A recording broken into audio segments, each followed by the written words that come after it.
Deuteronomy opens with Moses addressing Israel on the plains of Moab, recounting the formative crises of the wilderness and preparing a new generation to enter the land.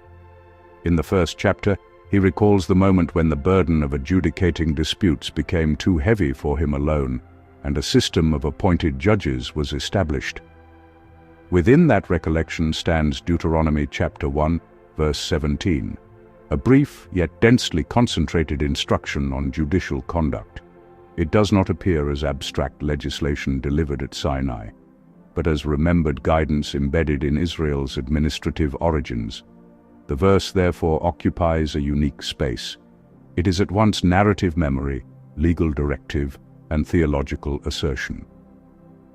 Across centuries of interpretation, the verse has been treated as a foundational articulation of impartial justice. Its prohibition against recognizing faces, its insistence on hearing both small and great, and its declaration that the judgment belongs to God have shaped Jewish and Christian legal reflection alike. Rabbinic tradition read it as a procedural safeguard, expanding its language into concrete courtroom norms designed to eliminate favoritism in even subtle forms. Medieval Jewish commentators retained this legal precision while emphasizing accountability before divine sovereignty. Christian interpreters often highlighted the theological dimension still further, viewing earthly judges as ministers of divine justice. Modern critical scholarship has tended to situate the verse within the social realities of early Israelite governance, seeing its sacral language as a means of stabilizing communal order and restraining corruption. In each case, the verse has been read either as an ethical mandate or as a theological legitimation of judicial authority. Its brevity has been taken as evidence of clarity. Yet the compactness of the verse may conceal complexity. Rather than a loose series of prohibitions followed by a theological rationale, the clauses appear to move in deliberate sequence. The text progresses from the regulation of perception to the leveling of status within judgment, to the demand for fearless hearing, to the grounding of justice in divine ownership. It then turns to the management of difficult cases and the provision for escalation. The order invites closer attention. Are these simply adjacent instructions, or do they form a coherent progression in which each element prepares for the next? Today, we approach the verse as an integrated structure. Instead of isolating its moral commands from its theological claims, we examine how the phrases interact and build upon one another. The question is not merely what each clause prohibits, but how perception, equality, courage, authority, limitation, and recourse are arranged in relation to one another.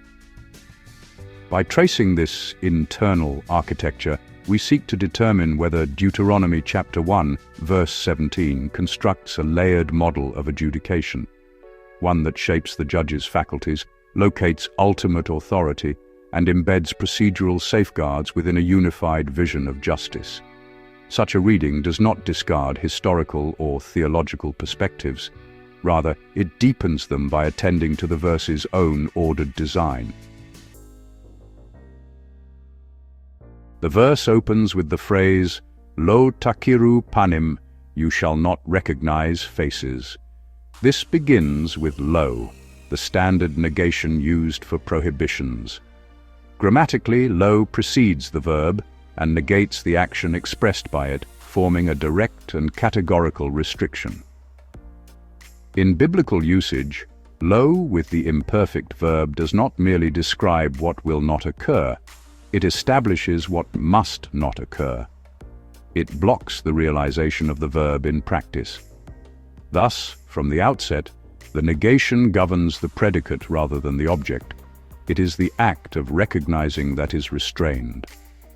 Takiru comes from the root nun kaf resh, meaning to recognize, distinguish, or acknowledge. In many contexts, it simply describes identifying someone. Panim, literally faces, often refers not only to physical features but to outward presence, status, identity, reputation, or social visibility. Taken at a basic level, the phrase prohibits a form of recognition directed toward visible persons. When these words interact, their meanings narrow. Because lo negates the verb rather than the noun, the command does not deny the existence of faces, nor does it forbid perception itself. The structure indicates that what is prohibited is a specific kind of recognition enacted toward those faces. The verb recognize therefore cannot refer to simple awareness, since awareness cannot realistically be prevented. Instead, in relation to faces, it takes on the judicial sense of granting weight or regard on the basis of visible identity. Faces becomes shorthand for socially perceptible distinctions, who someone is in public standing. The negation therefore applies specifically to evaluative recognition. It interrupts the movement from perception to preferential acknowledgement. The phrase does not command blindness. It forbids translating social visibility into judicial preference. From this interaction emerges the concept of disciplined perception. The placement of lo before the verb linguistically enacts restraint at the earliest actionable point. Justice begins by severing the automatic link between identity and advantage. The judge must see without assigning privilege to what is seen. The prohibition addresses the earliest moment of distortion, the cognitive shift from noticing to favoring. In this triadic structure, negation, act of recognition, visible identity, the negation governs the act so that identity does not govern judgment. Impartiality, at its foundation, requires restraint not at the level of sight, but at the level where perception becomes decision. The next phrase reads, Bamishpat kakatan kagadol, in judgment, as the small, so the great. Bamishpat means in the judgment or within the judicial process, marking the institutional setting. Kakatan and kagadol pair opposites, as the small and as the great. Katan can denote youth, low rank, poverty, or relative insignificance.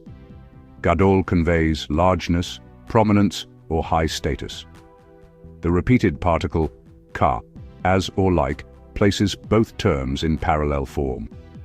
Within this relationship, the courtroom becomes the defining boundary. Social categories exist outside, but in judgment they are grammatically leveled. The mirrored structure of as the small, as the great eliminates asymmetry. Neither pole is privileged linguistically, both are framed identically. The phrase therefore narrows its meaning to a requirement of equivalence inside the judicial act. Hierarchical differences are acknowledged as realities of society, yet rendered non-operative in adjudication. The emergent concept is structural equality before the law. The judicial space is portrayed as a field in which social amplitude collapses. The small does not gain sympathy by smallness, nor the great leverage by greatness. Justice is defined not by balancing power, but by neutralizing it. The phrase constructs an arena in which status distinctions lose their force. The verse continues, Tishmeun lo taguru, or you shall hear, you shall not fear. Tishmeun derives from shemmi, meaning to hear, listen, or attend. In legal settings, hearing implies attentive discernment rather than just passive sound reception. Lo taguru again uses the negation lo, this time with a verb associated here with fearing or being intimidated. The two clauses together combine a positive directive with a prohibition. Their relationship clarifies their scope. Hearing in isolation might suggest simple procedural formality. Yet paired with you shall not fear, it becomes clear that the hearing must be courageous and unpressured. Fear is introduced as the force that would corrupt attentive listening. The juxtaposition narrows here to mean hearing free from intimidation.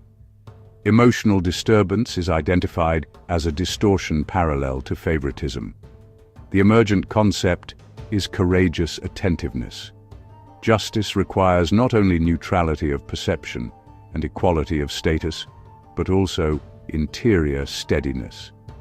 The judge must be able to receive testimony without shrinking before consequence. Fear reallocates authority to the threatening party. The prohibition restores authority to the judicial task itself. Hearing becomes an act of principled firmness. The next phrase reads, Mi pene ishki, from before the face of a man, 4. Mi pene literally means from before the face of, an idiom for acting because of someone's presence or influence. Ish means a man or a person, a generic human individual. Ki commonly means for or because, introducing explanation. At a basic level, the phrase identifies human presence and signals a reason to follow. In relation to what precedes, the expression narrows its focus to the source of the fear just prohibited. The face reappears, but now not as an object to be recognized, rather as a presence capable of exerting pressure. The generic man underscores that any individual, not merely rulers or elites, may attempt to sway judgment. The conjunction for prepares the reader for the theological grounding that follows, connecting human pressure to divine authority. The emergent concept is that human presence is the immediate mechanism of distortion. Justice is vulnerable to the felt weight of personalities. By naming this pressure explicitly, the verse acknowledges social reality rather than idealizing the courtroom. The phrase functions as a hinge, identifying the destabilizing force that must be countered. The final phrase in this section reads, Hamishpat le Elohim hu, the judgment belongs to God. Hamishpat means the judgment or the justice, now with the definite article, pointing to justice as a defined institution or principle. Le Elohim means to God or belonging to God, indicating possession or ultimate orientation. Who, or it is, adds emphasis, reinforcing the assertion. When these words combine, their meaning becomes precise. The statement is not abstract theology, but an ontological claim about ownership. Justice is not merely practiced before God, it belongs to Him. The definiteness of the judgment and the possessive force of li establish authority outside the human sphere. The clause answers the previous concern about fearing a man by relocating ultimate accountability. The emergent concept is divine sovereignty over justice. Because judgment is God's, human faces cannot control it, and human fear cannot redirect it. The judge operates as steward, not proprietor.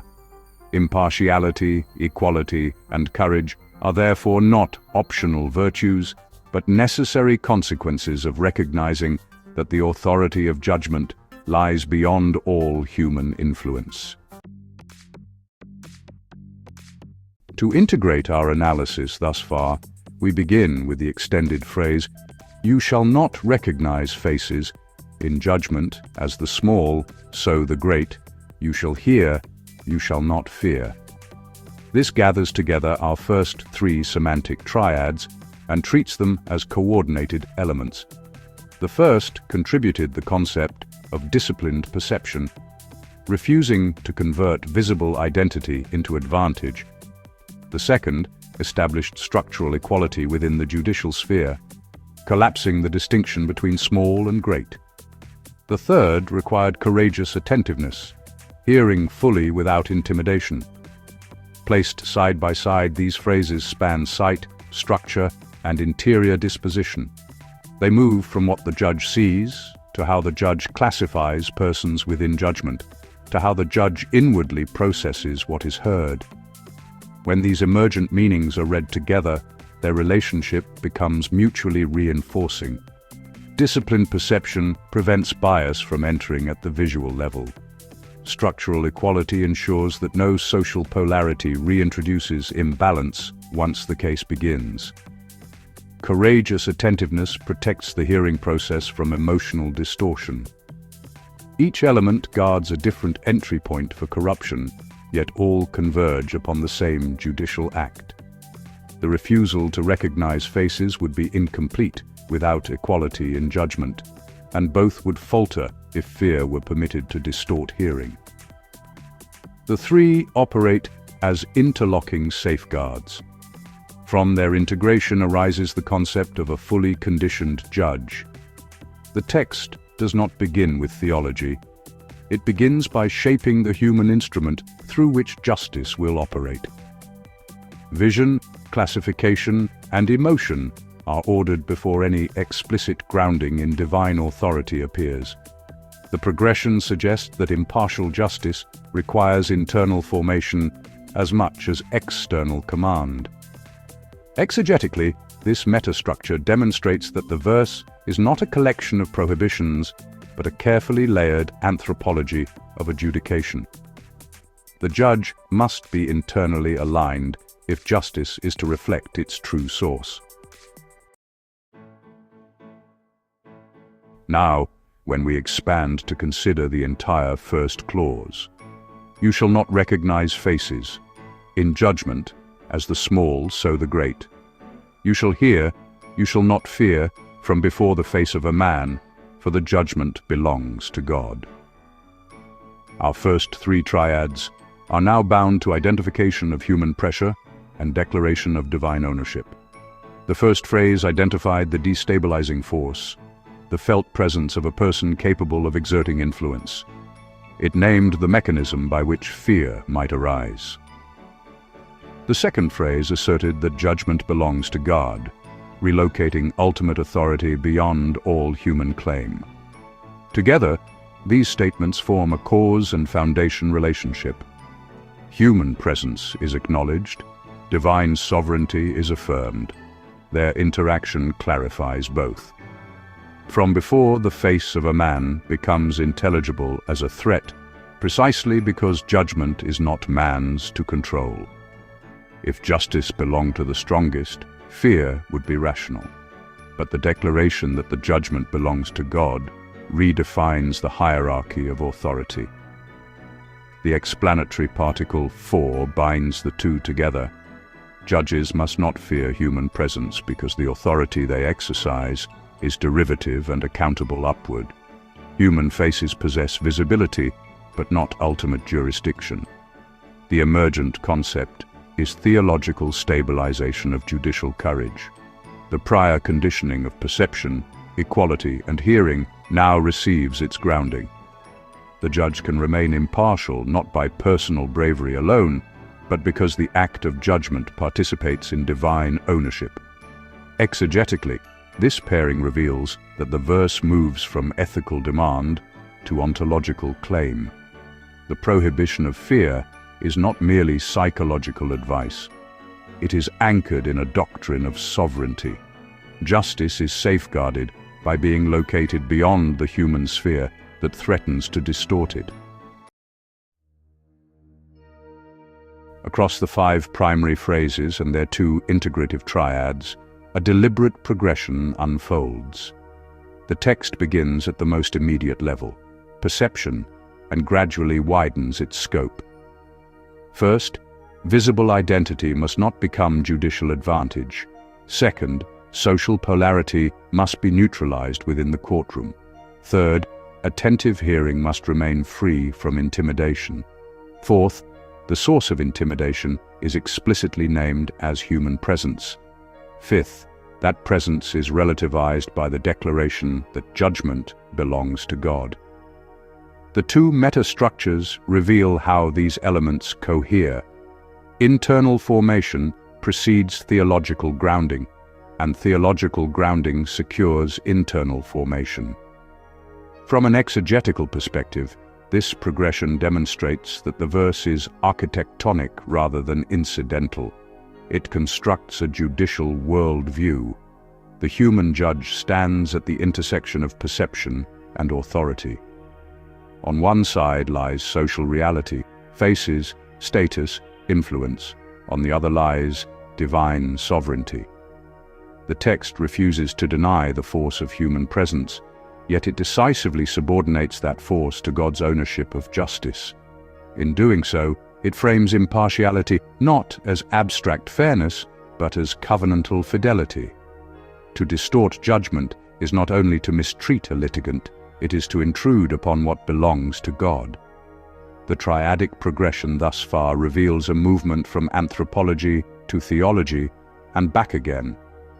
Human faculties are disciplined, divine authority is asserted, human courage is thereby secured. Justice emerges as a delegated act performed under transcendence.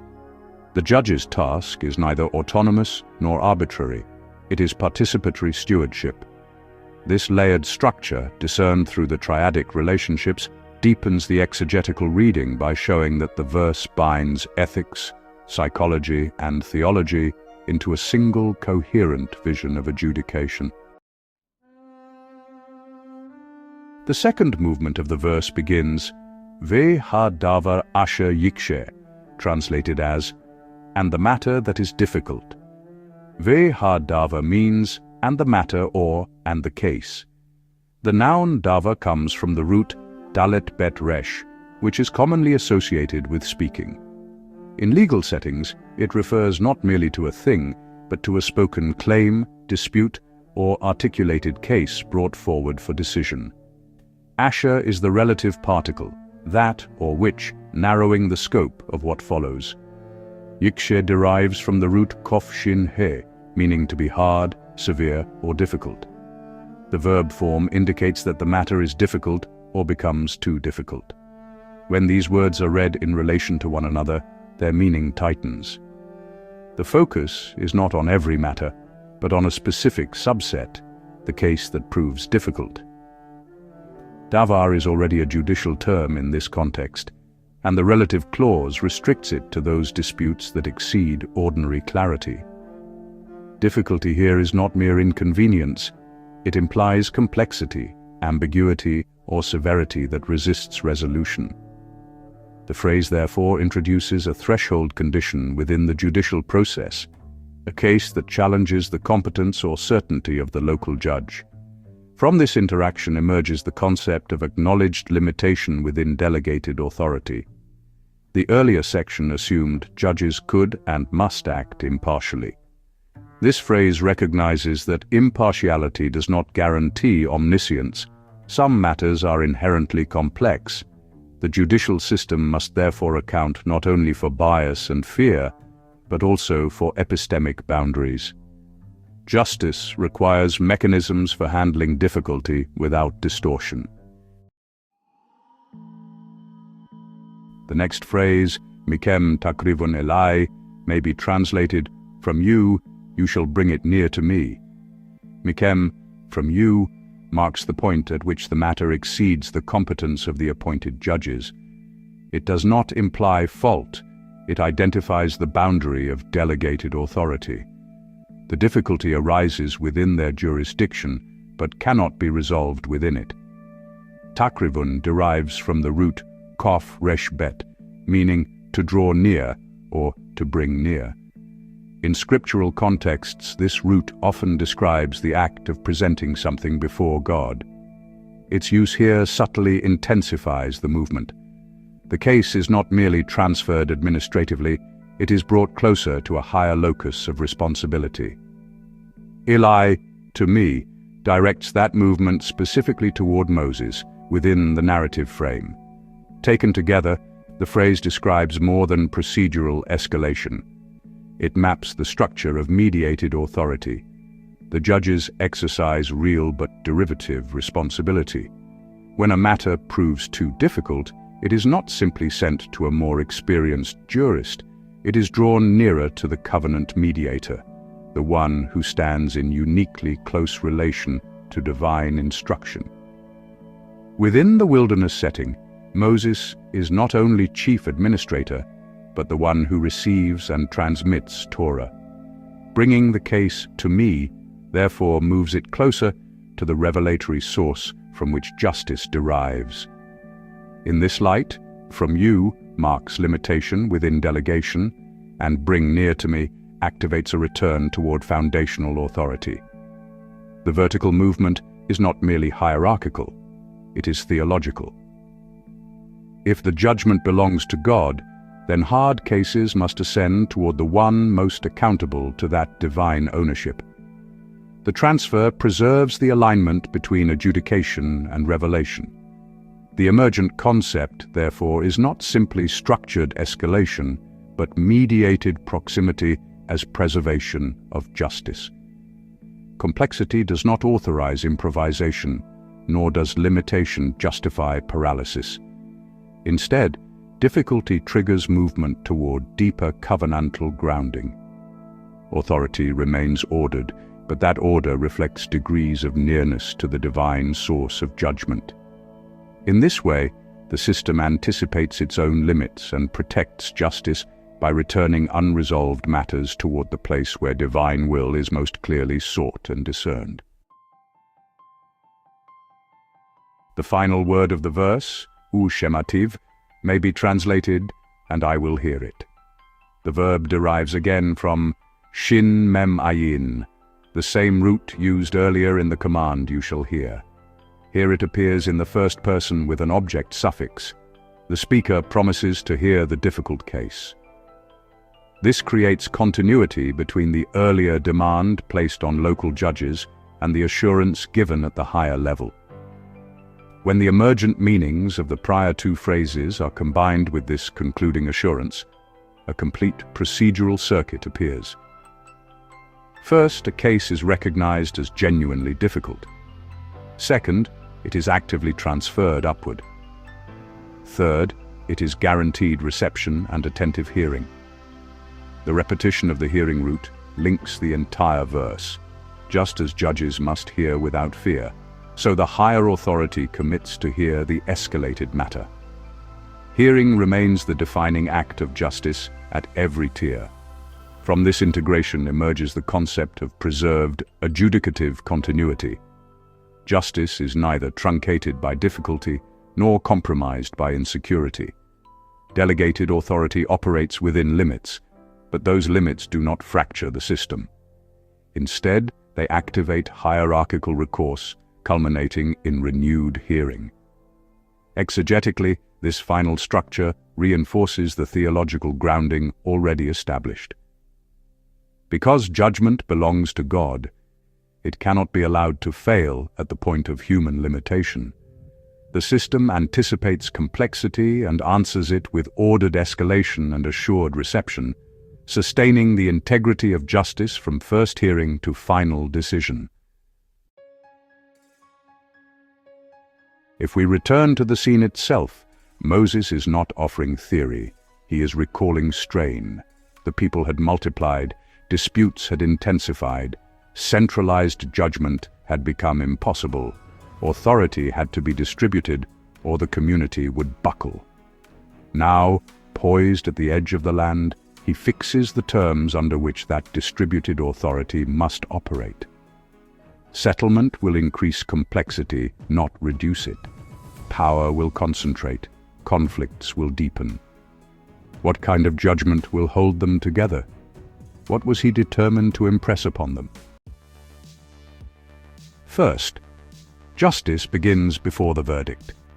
The gravest threat is not dramatic corruption, but quiet distortion. In a tribal culture shaped by kinship and honor, faces carried immediate force. Influence was visible. Reputation preceded argument. Moses confronts that instinct at its root.